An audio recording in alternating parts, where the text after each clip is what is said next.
Well, hello, friends. We are back again today.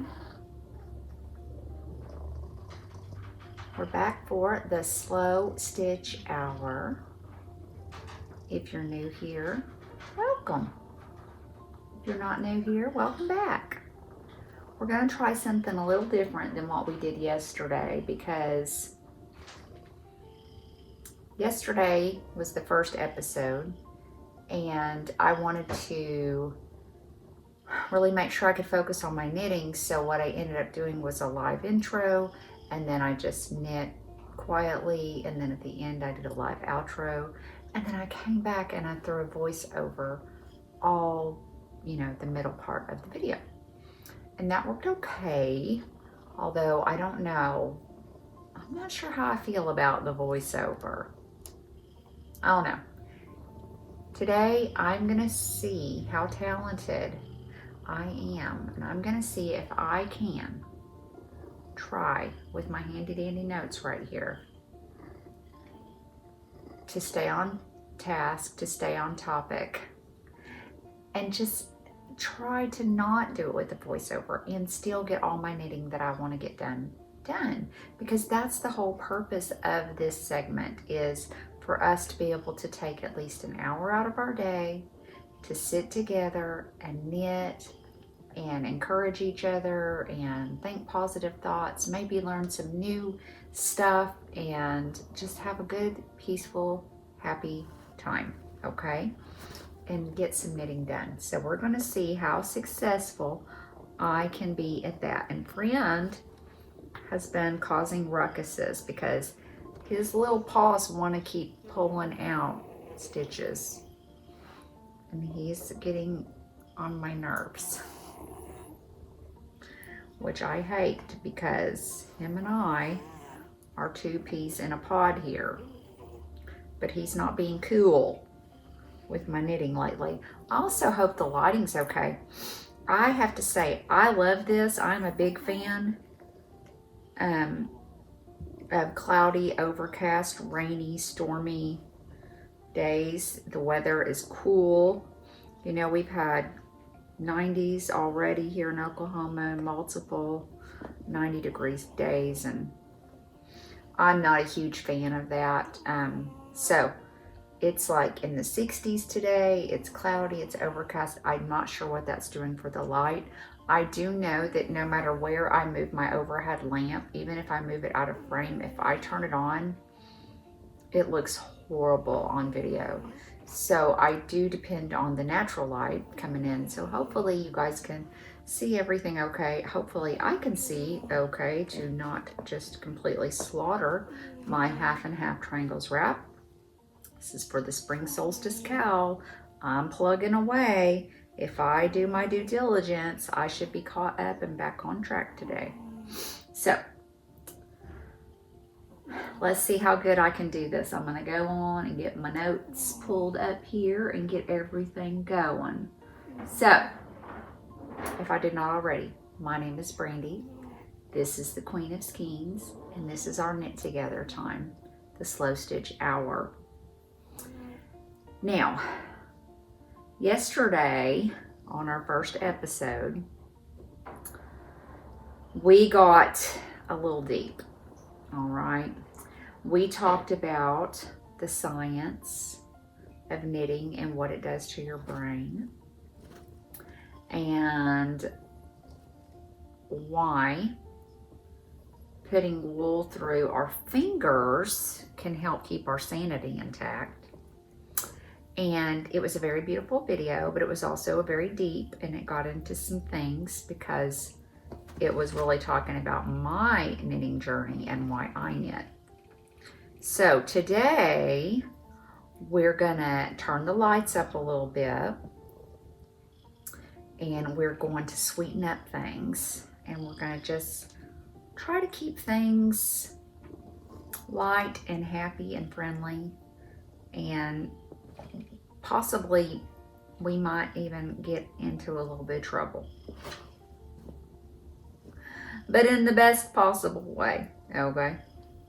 So today what I want to talk about is our deepest, darkest crafty sins. Okay, so we're going to go into some of my personal confessions, and we're going to go over some controversial yarn world opinions. I thought this would be fun. I've never done a video like this, and popular opinions and stuff like that. So, as you can see, I am going to get this going, and maybe I'll be able to do it. Maybe I'll be able to talk and knit at the same time. We're going to find out. Okay, hopefully we'll get these rows quite a bit longer here. So, here's the deal. Go on and grab yourself something cozy to drink, settle in. Hopefully you've got your project ready and available, whatever that is, whether it be, I say knitting a lot. And when I say knitting, I want you guys to know that I mean knitting, crocheting, cross-stitching, quilting, painting, clay art. I don't care what you do. Whatever it is that you do that helps your brain get all that yummy serotonin and oxytocin that we talked about yesterday, right? So get all that going and get comfortable. And let's get into the fun stuff here, okay? Now, let me get something to drink before I start talking. That's something I didn't think about, is how tired I get from talking.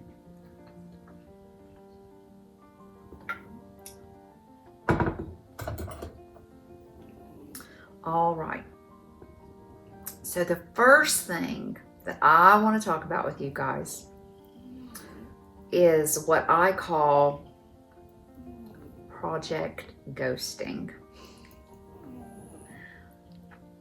Now,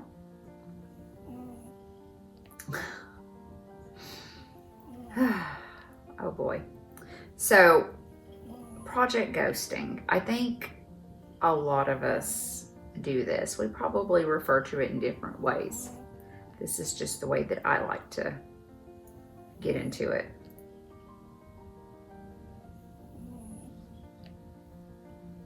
I'm glad that I picked this project because I can tell it's going to take me a little bit. You guys bear with me.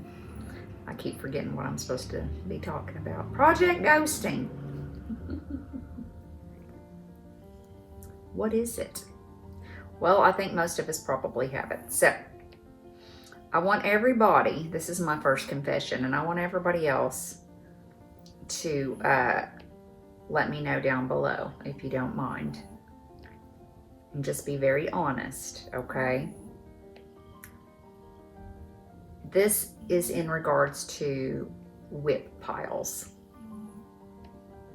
Now, I know that there are some monogamous knitters out there that don't do this, but I think that a fair few of us do this and do have a big old whip pile. And I'm going to refer to that whip pile as project ghosting. That's what it is, okay? Now, I did mention yesterday, if you watched the Slow Stitch Hour first episode, that my active whip pile has been giving me a tiny bit of anxiety lately. And why is that, you might ask? It is because I am a serial ghoster at this point. And I think that many of you can relate to that feeling. If you are like me, you will see a beautiful pattern, or maybe a designer that you follow will drop a new test knit, or my biggest problem seems to be you come across some gorgeous skein of yarn in some amazing colorway. And you've just got to have it. And your brain gets all lit up with lots of fresh dopamine, and you order the yarn, and then you track the yarn like a fiend, every step of the way. You probably have bookmarks to remind yourself to check on all that stuff every day. And you just watch and you wait until it arrives, and then you just have to cake it up immediately because look at it. And then, you know, you're in love, and for like the first 5 minutes, this project is your whole world and you just cannot wait. And so you cast something on. And the start is the best part, right? But then the middle happens. I don't know why, that middle part. No, for real, the middle happens, and then you've gotten into the rhythm of it, and it's not this fresh, new, exciting thing anymore, right? And then suddenly, just out of the blue, out of the little corner of your eye, you spy another gorgeous colorway or another pattern or whatever, you know. And if you are like me, you will take your little current project that you're working on and you just set it aside over there. You just put it beside you where you stick it in its little bag. And you know, you're not formally breaking up with this project, okay? You're not binding it off and you're not frogging it. You just gently set it down on the side table, right? And you look at it and you say, I'll be right back, honey. You just gotta test something real quick because you gotta get that hit of that new thing, right? And now this project lives in a little canvas bag in the back of your closet on top of your whip pile. And it's just sitting there wondering what in the world it possibly could have done wrong. Half the time it's sitting there on the needles. I can't tell you how large my needle collection has gotten because I put my whips away almost always with the needles on. And if they don't have needles, it's because I have run out of all my, you know, size 6 needles and have to start digging through whips to find needles. And then what do? I run a line through, or I just leave the cable in and I put stoppers on it and steal the needles back. But you know what I don't do? I don't write down or include what size needles I was using on that project. So when you do come back to it, if it doesn't have the needles in it, then you gotta figure out which needle size you were using. And I can't go by the pattern because I'm a loose knitter, and most of the time I go down, but sometimes I don't, and it just depends on what everything's looking like to decide how much down I went. And trying to read your knitting from 6 months ago kind of feels like, I don't know, trying to interpret ancient Egyptian hieroglyphics or something. I don't know. If I manage to actually add a post-it note in there, I can't usually understand what in the heck I was talking about. So anyways, that is a thing, and I don't think it's just a me thing. I think it's a everybody thing. Y'all let me know. But in my defense, I do believe that casting on a new project, when you're stressed out especially, can be a form of self-care. I'm just saying. So sometimes you just do not have the bandwidth to be an appropriate grown up and do the right thing and finish the project that you started. Sometimes you just need that excitement. You need that dopamine hit. You got to get something new. And your soul, it just demands a quick, instant gratification bulky hat, or sometimes you've just been working on a long slog of a project and you want something that you can knock out real quick. That's why I cast on the pressed flowers.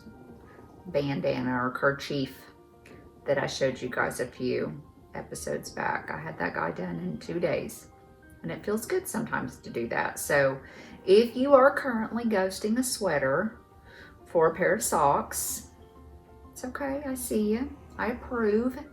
There's no judgment here. Ever, ever, ever. You do you. All right, so let's go into my next confession. And this one is on the Great Mohair Manifesto. So, okay, this is kind of a hot takes portion, I think. And I'm going to start with the hill that I'm prepared to die on, okay? Mohair. I am aware, and I'm sure you are if you've spent any amount of time in the knitting community.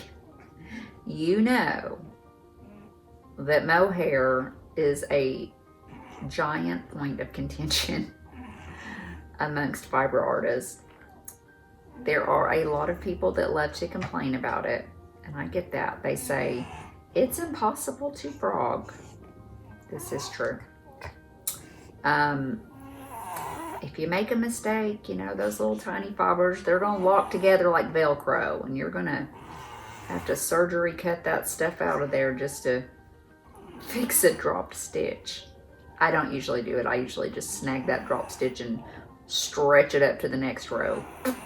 There's another unpopular knitting opinion there, depending on what it is, of course.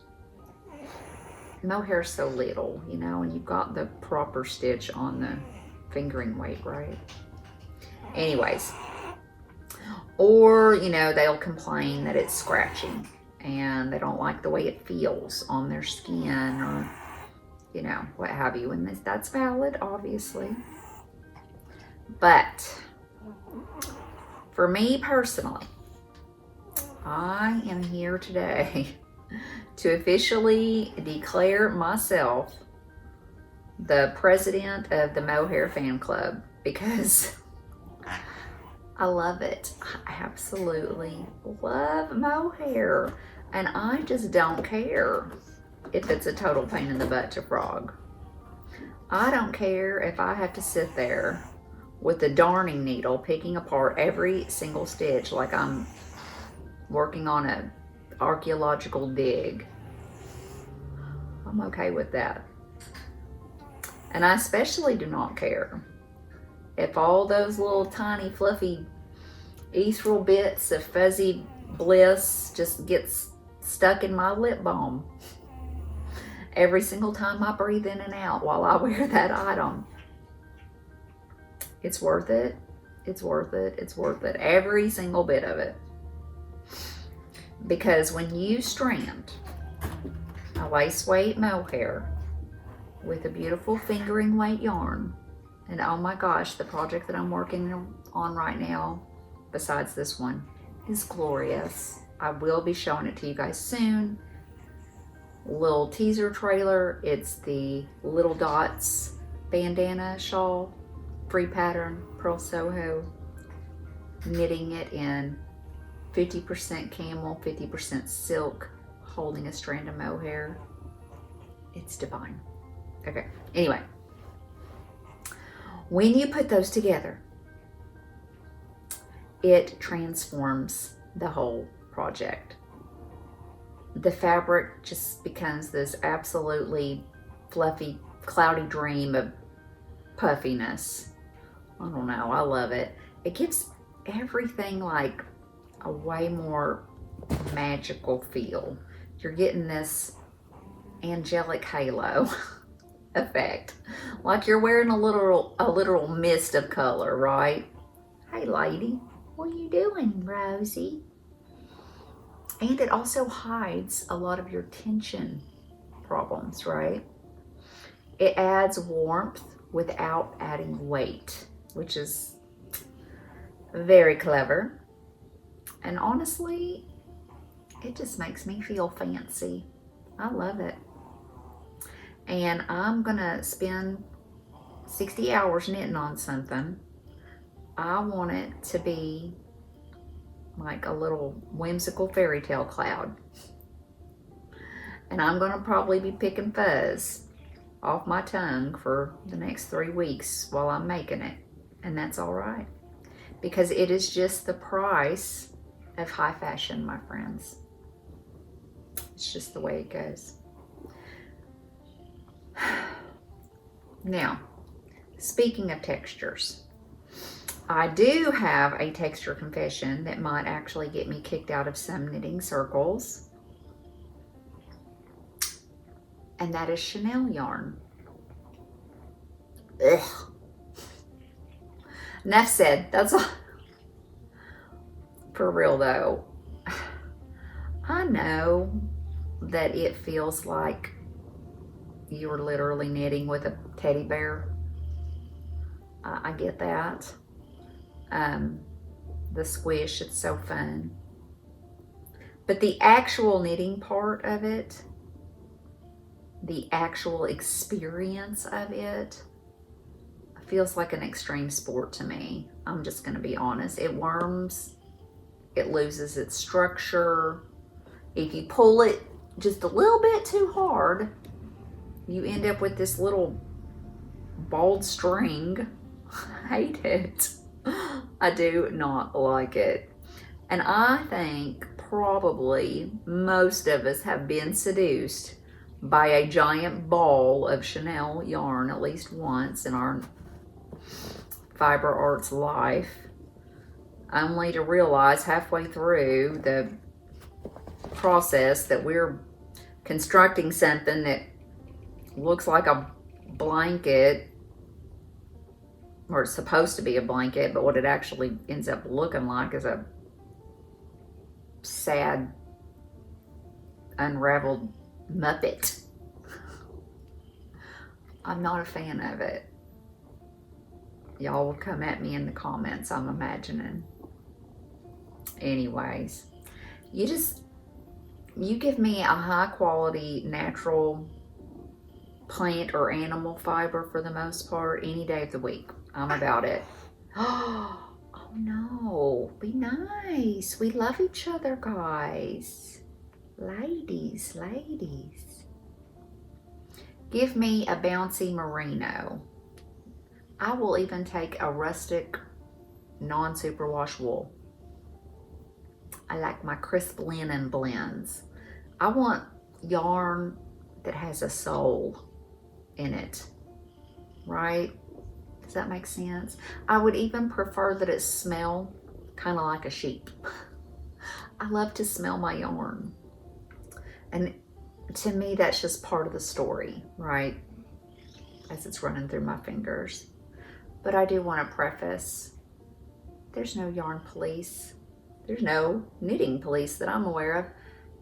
Use whatever you like. I am not here to convince anybody to hate on Chanel or any other kinds of fiber. You do what makes you happy, and that makes me happy, right?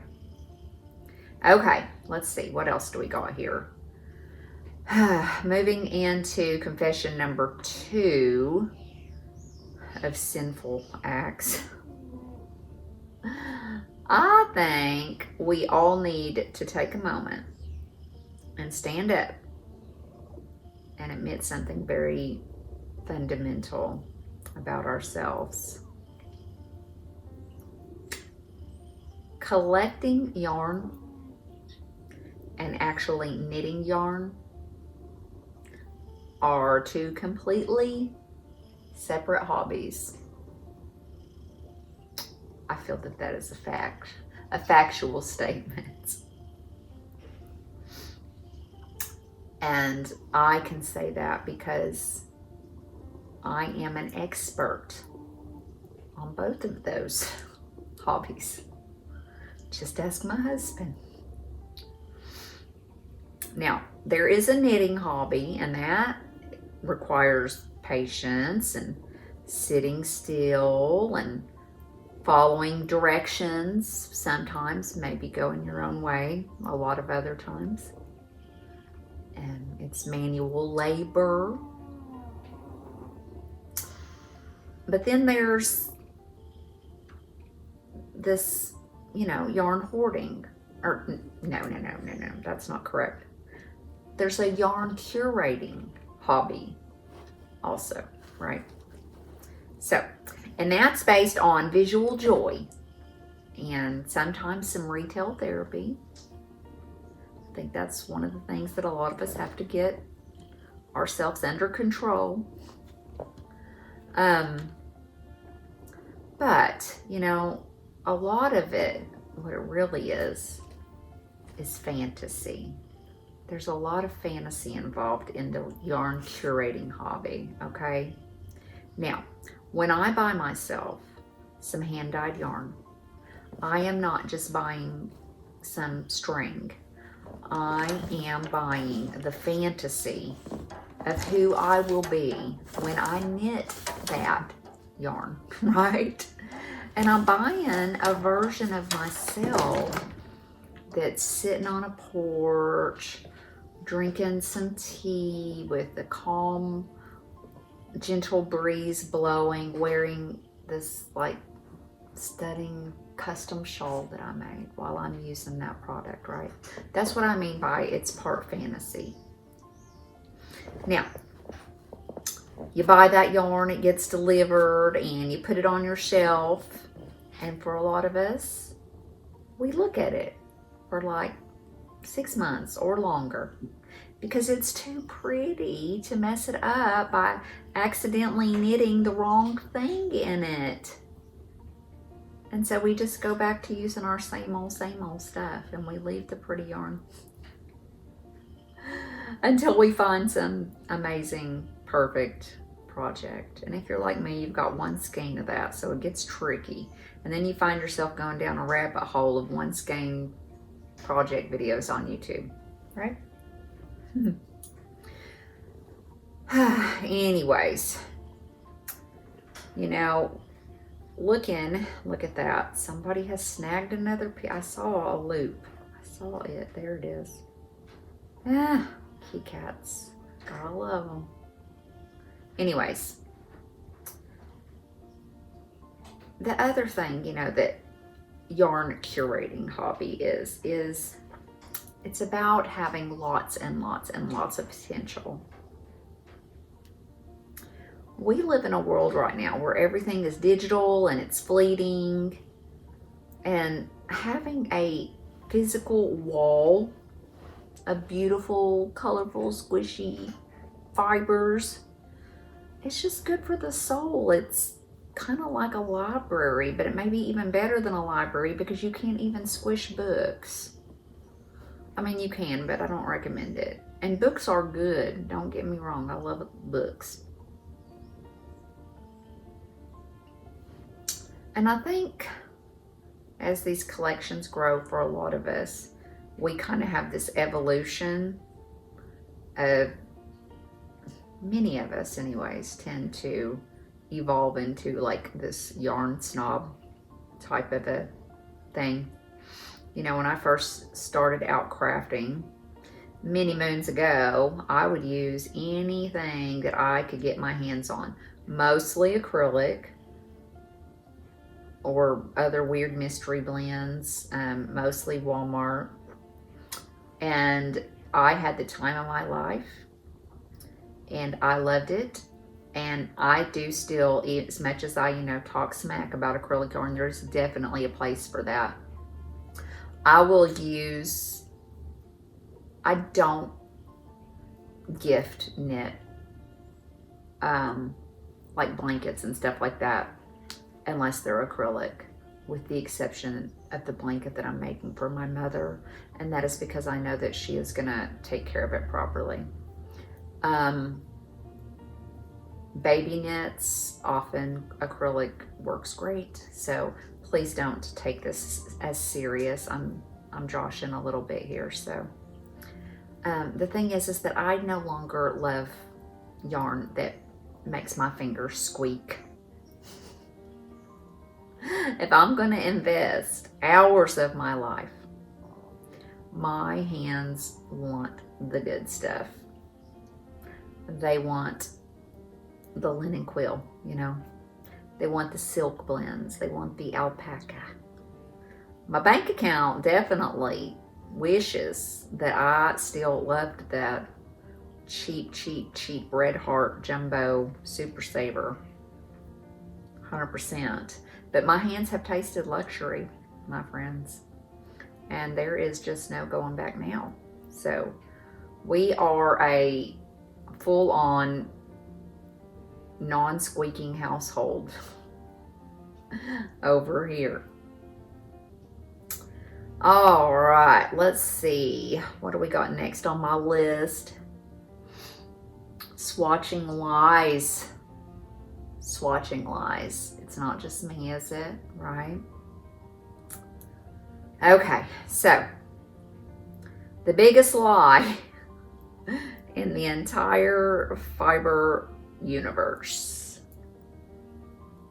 The lie that every single one of us has at some point told at least once, and many of us learned our lesson that one time, but there's still a whole bunch of us, myself included, that have not learned the lesson.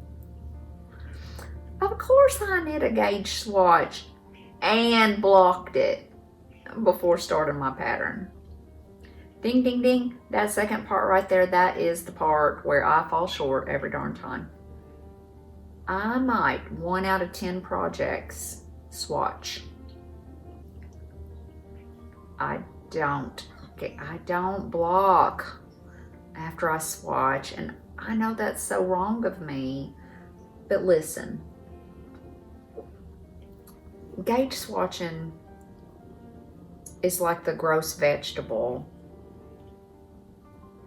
of the knitting world, in my opinion. We all know that it is good for us. We know that it's going to help ensure that our sweater actually fits a human being instead of, you know, a linebacker or a small squirrel. I don't know, but it's so hard to do it, guys. When you're excited about a project like me, the absolute last thing that you want to do is spend 3 days knitting some little swatch and then washing it and pinning it out and waiting for it to dry, and then to find out that it's still wrong anyways and you gotta do it again. No, it's terrible. I hate it. It's a terrible problem. Very recommended. New people out there, don't do what I do. Don't do it to yourself. I cannot tell you how many times that I have just looked at a pattern, looked at the yarn, and just cast on the garment, and then just tried to measure in there for my gauge swatch.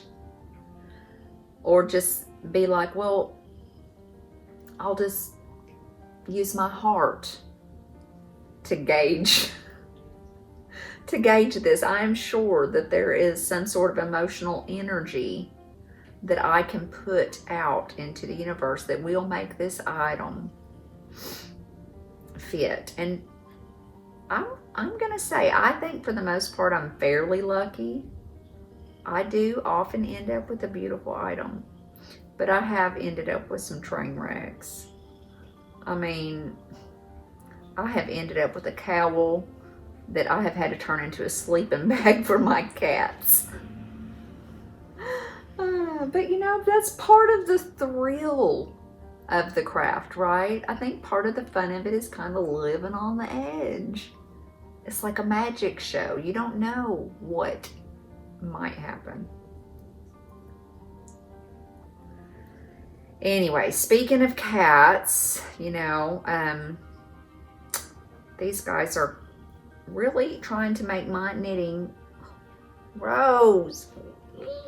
I need like some kind of a protector to keep, I don't know what it is about this particular project, but they just keep getting their little claws in there. They're constantly acting like they're my little supervisors here. Can you please stop? I'm just always coming around here to make sure my stitches are up to code. All right, so I did want to give you guys a quick little happy update on my little Fosters. Now I have them in like a little, I bought like a little enclosure where you can build, like they've got like little panels that you can connect together in whatever shape you want to make them like a little play yard, because their foster room is also in my craft room. It's where I put my yarn, so I really don't like them, even though I have things in bins and stuff. I don't know, I just like them to have their own spot. But can you please keep your hand off my notes, ma'am? Anyway, the mama, it's a combination of two things. She has decided that she is overwhelmed with them and has started removing them from their pen, first of all.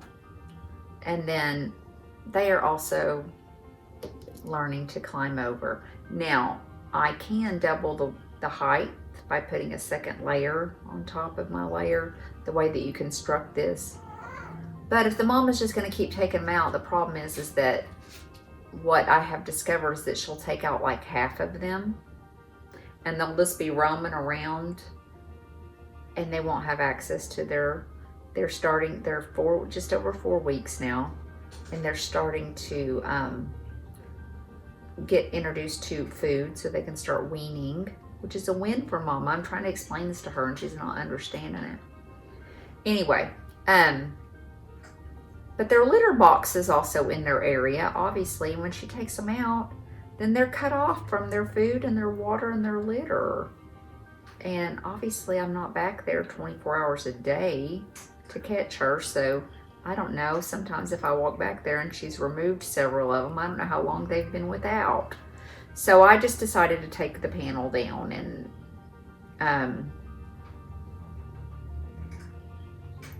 let them have free range. I guess that's basically where we're at right now. So for people who don't know or that are new here, I guess I should say that a huge part of my heart outside of knitting goes into being a volunteer and foster for Safe Haven here in Oklahoma. And right now I do have a beautiful little mama, and she's got 6 little babies. Like I said, they're just over 4 weeks old now. And they are just hilarious now. They have started getting around real good. And so now that they're not as wobbly, they like to go fast. And that's hilarious because their legs far outpace their ability to see, I think. And they'll just take off like a bat out of hell and run straight into the wall. And I'm like, oh my gosh. And then they also kind of get into that little waddly type thing because they have these little fat bellies, you know, and they're like little fuzzy potatoes. And they're just always walking over each other, and the way they sleep is so cute because they really like to get into a very small space and just like pile up on top of each other and make a little fuzzy mountain. They're so cute. So, you know, fostering little babies and mamas, it's a lot of cleaning, for one thing. Lots of cleaning. A lot of emotional investment, because I pride myself on the fact that my fosters, when they get adopted, they are very acclimated to being around pets and people. I want them to not be skittish of people, so I put a lot of time into holding them. I hold them a lot. I don't just pet them. I pick them up, I hold them, I get them used to that kind of stuff. I don't know if they're gonna go to a house that has kids that may be picking them up. I don't have any kids, but I spend time picking them up, and that way they're very comfortable with that and they like it and what have you. We go through times where I make it completely quiet back there and I just let them have time where no one is coming in and out for a little while. That way they're not sad or scared to be alone.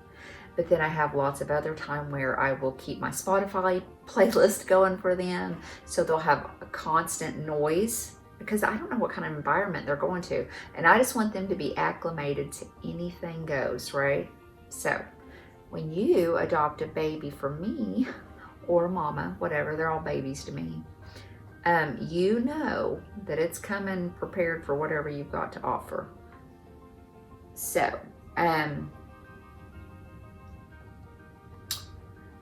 they're all doing very good though, and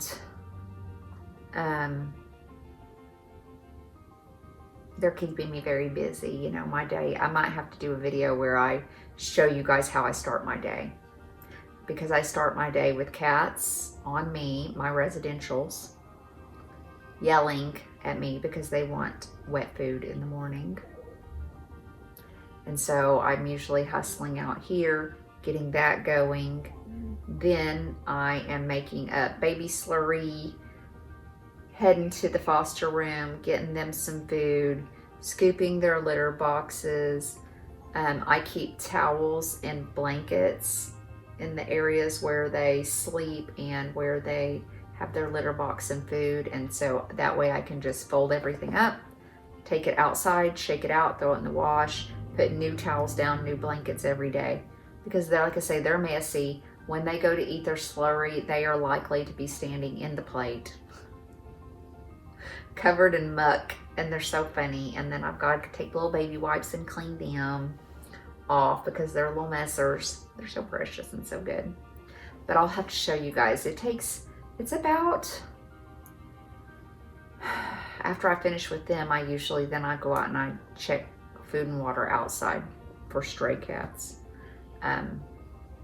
It's about 45 minutes of cat activity before coffee in the morning.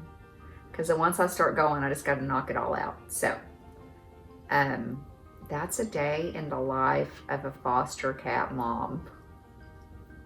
And multiple other sessions of going back and doing it all over again. Feeding, cleaning, weighing, medicine, so on and so forth. Playing, lots of playing. Anyway, so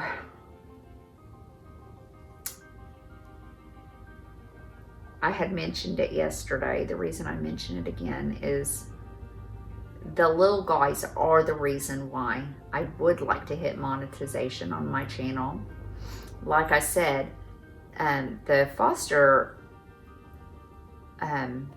safe haven, they pay for all of the kittens stuff. So if you are interested in becoming a foster, please don't let that scare you off. They pay for all their vetting. They pay for any medications. They pay for them to get fixed. They pay for their vaccines. They cover all of that. I'm just having to cover transportation when needed to go to vets or getting fixed and stuff. And then I do, because I live so far away, first of all, and it's been tight just within the shelter community as far as food and litter goes. So I cover their food and litter. And then, like I said, I've got my cats of my own. I spent $50 yesterday on litter, and I spent $50 the day before on food, and that is just a weekly for me. So I thought it would be glorious if I could get my monetization going on my channel, and then I could be able to use that money to help with the foster babies. So if that is something that you are interested in helping me attain, all you need to do is like my videos, subscribe, and if you leave a comment. Those are the 3 things that YouTube wants to see. And of course, the last thing that can really help is if you watch the whole video. That also helps YouTube put my video out to more people, which in turn increases my watch hours, which is all I need. It's the last requirement that I need to meet in order to get my monetization going. So you don't have to spend a penny. Like, subscribe, comment, and watch the whole video. You can even mute me. I hope you don't, but you could if you wanted to. So, let's see, was there anything else that I had on my list? I don't think so. Good. Well, apparently I do have the ability to kind of stay on track. Although I'm going to say I don't think I got as much knitting done as I did yesterday. But we haven't even quite reached our full hour. We're pretty close though. But anyway, so if you guys want to start with that helping, then go down into the comments section and tell me some of your confessions. Do you love the mohairs? Do you gauge swatch and block said swatch for real? Do you have a problem with ghosting your own projects? Let me know. Put it down below. Also, you guys can always go into my community tab and post up pictures of what you're working on. I love to see what other people are working on. That is always fun too. So definitely give that a go. Also, let me know down below. Do you prefer the voiceover like I did on my first slow stitch hour video? Or do you prefer this mode where I try to knit and talk? Or do you like either or? Also, what else? Let me think. Oh, leave me some ideas of subjects that you would like me to talk about on the slow stitch episodes. Now, keep in mind that the slow stitch episodes are for stitching, for me and for you. So I wouldn't want to do like pattern roundups unless we're just talking about them, because I don't want to be trying to post in lots of pictures and do things like that while I'm trying to knit, because that's just not going to work. But any other ideas that you have of topics that would be fun? I love anything that has like data.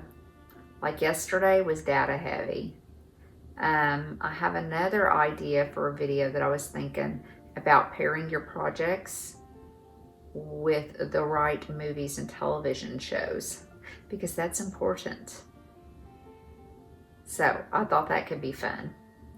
I was also thinking about, I don't know, I have a lot of different little ideas going, but take a moment and get down there in the comment section and tell me your ideas. I'm open to suggestions. Tell me what you're working on today. Tell me if you're doing the knit along and how that's going for you. We'll see if I can finish mine eventually.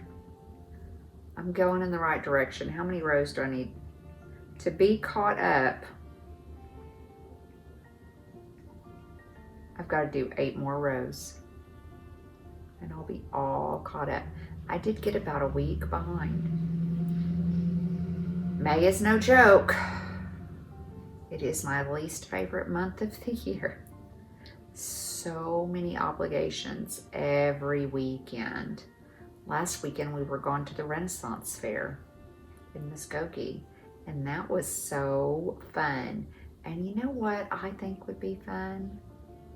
Pictures. I will, for those of you that are interested, and that will finish out the hour. I will post some of the pictures from the Renaissance Fair that I took of me and just my family having a grand old time at the castle in Muskogee. So I think that this will close us out here. Yes, I got through everything. Okay, so I hope that your needles felt good in your hands today. And I hope that your drink stayed tasty and warm, if it was warm. If it was cold, I hope that it was stayed cold. And I hope that your ears were thoroughly entertained while you worked on your beautiful creations with my fantastic commentary and undeniable wit and charm. Go down there and confess in the comments, like I said. Let me know what projects you're ghosting. And thank you again for coming to my channel today. I hope that you will join me on our next episode. Maybe tomorrow, maybe Monday. We're gonna keep them coming though. We're gonna keep you entertained. I would like to do them every day. Well, at least weekdays, because I need to get stuff done here. So, yeah, I appreciate you guys, and I hope you have a fantastic rest of your day. Bye.